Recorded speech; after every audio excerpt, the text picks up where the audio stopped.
His ass is getting cooked in his own house. This guy, so many people here think that he has good policy ideas. He's making a complete straw man in order to defend the U.S. insurance system. This, okay? Let me know. You sit at your computer, and this is what happens. A thing comes in, and it goes, oh, doctor is requesting this, okay? And then they have another screen, and it says, here are our standards of care, and here's what we provide. And then you look at this, you make sure there are no contraindications for the prescription or the treatment or whatever, and then as long as everything matches, and you click OK, approve, or you see there's a contraindication or there's some other thing that you suggest first, you go, oh, okay, deny. That's how it is. The CEO is not walking up and down the aisles and being like, oh, that motherfucker, deny them. We need to make more money on that. I oftentimes wonder, like, who this is for whenever I hear commentary like this, where I just don't understand it. Like, what's the purpose here?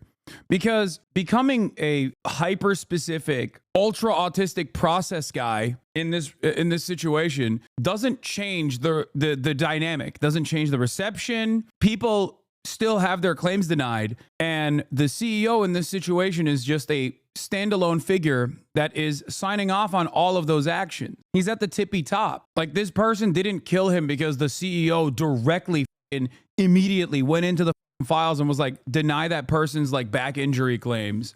Like, I think this is a part of what a lot of debate lords do, where they just like want to always be right, and they want to also always be contrarian. So when there isn't anything that you can grab onto, you just get like ultra specific. It's like, well, the CEO directly is not causing this. It's like, well, no, the CEO is responsible. That's why he gets paid the amount of money he gets paid. And yeah, the CEO signs off on it at the end of the day.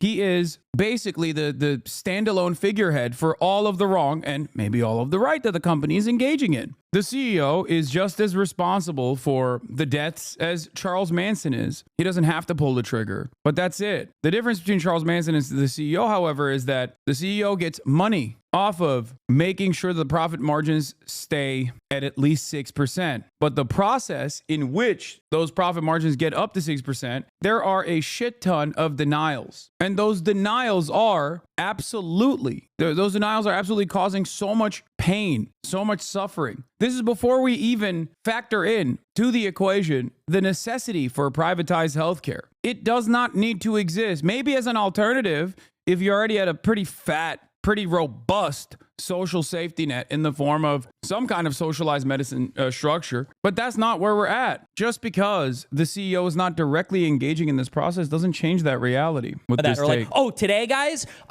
lottery day. If the person that you're approving or denying care for, if their name starts with the letter D, we deny today, because D for denial.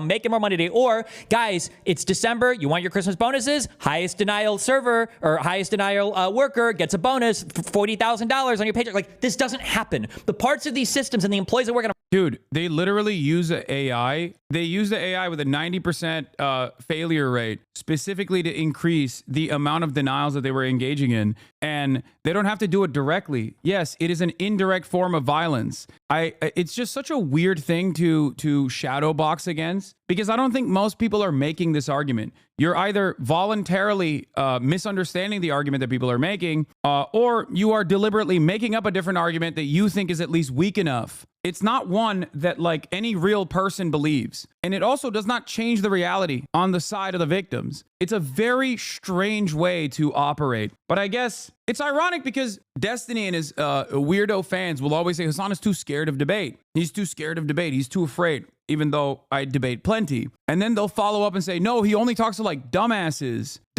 in his chat, which is ironic because he's calling his own fan base dumbasses, because most of those people that chirp at me are usually coming from his fan base. But having said that, at least I'm like responding to a real person in my fucking chat. He's just making this concept up, or rather responding to, like, again, someone that he saw on Twitter, like a point that they made that he didn't fully understand. The real purpose here, in my opinion, the real purpose here is to try to address what the actual pressure point is. Yeah, the only reason they have to use AI is because they cannot legally instruct humans to deny at the rate they wish to, so they can blame the over-eager AI denials as kinks in the process. Yes, it's plausible deniability. That's all this is. And it's ironic because the other institution that he defends vociferously, Israel, also utilizes a similar structure in the form of lavender AI targeting systems, according to Israeli investigative reporters over at Local Call and 972 magazine. The Lavender AI targeting system operates in an identical capacity. Most of the AI that is utilized in this day and age is not to actually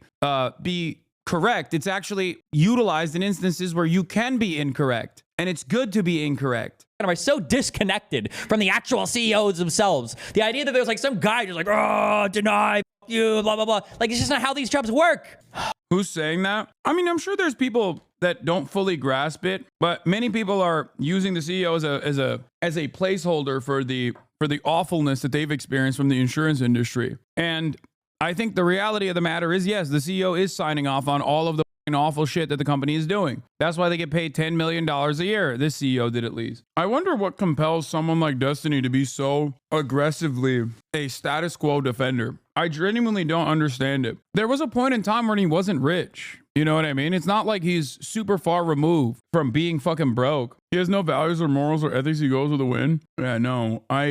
Desperation to be the adult in the room and unwavering belief in institutions/hierarchies. I know, but like, this isn't an adult-like attitude to have. This is actually an idealistic attitude to have. I'll explain. The American healthcare structure, the American for-profit healthcare structure is fundamentally busted, okay? It's the most expensive and it has some of the shittiest outcomes. It is not a system that needs to exist at all, but even in comparable countries where there are some, at least like, gap covering private healthcare providers, they're still heavily regulated. They're far cheaper overall. It's a shitty mediator that does not need to exist, especially in the United States of America. It would be far cheaper to the American public if we had abolished it in its entirety. And if you work in the private healthcare system and you're like, well, Hasan, I'm going to lose my job. First of all, that's not even the case. Unless you are quite literally a CEO, you are most likely not in a replaceable position. You are ironically doing something that the government is still going to have to do, depending on whichever way we change the healthcare structure to be more ethical, or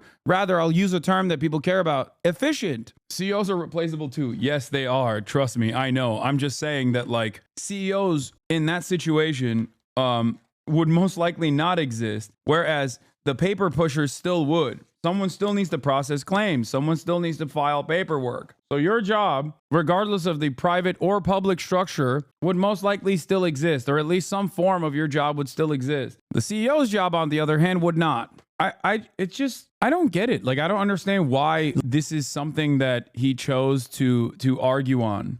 He's so pressed on defending the insurance system in the U.S. What does he gain out of this from defending it so hard when the majority of people in the U.S. hate the insurance system? He has nothing to gain from defending it at all. I have no clue. My guess is he likes being a contrarian. He also has some pretty terrible takes on Palestine lately. Probably. He and his community just like the debate. If Hasan was making this exact point, you can bet his fans would be on the other side. I like that random people know that, like, he just takes the contrarian position to whatever the fuck my opinion is. Like, I don't think that's the case. I don't fully understand what the ambitions are here, what the motivations are here.